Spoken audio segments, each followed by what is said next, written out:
dort, dorthin. It's very difficult to actually use these two words properly if English is your base language, because in English you just would use there. I give you two examples and then also try to give you a little memory hook to remember the distinction between these two words even more easily. Let's imagine there's someone standing next to you and talking to you, asking you, hey guy, where is the party? Wo ist die Party? And you can hear and see the party, it's over there. You say, die Party is dort. Yeah, the party is there. Now let's imagine the same person stands there, hasn't asked yet, but I'm moving away from him in a certain direction, in direction of the party, and he says, hey, wo gehst du hin? Or, wohin gehst du? And I say, ich gehe dorthin.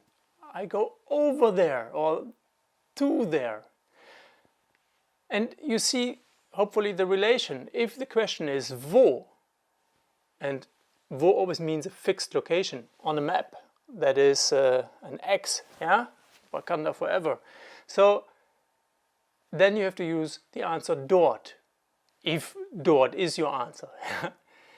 If the question is wohin, yeah, hey, where are you directed at? Then the answer must be dorthin. Unfortunately, in real life, we do not always have answers or get triggered by answers. So let's say you want to say, tomorrow there is a party, I will go there.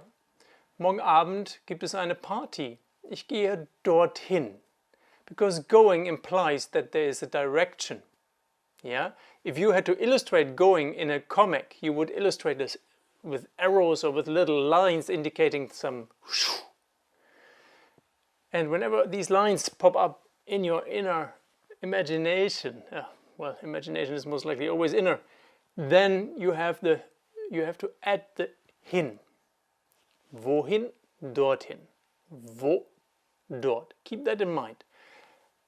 Go through the exercises and very quickly you will actually be able to distinguish these two and enjoy the precision of the German language. Vielen Dank für deine Aufmerksamkeit und weiterhin viel Vergnügen mit deinem Deutsch.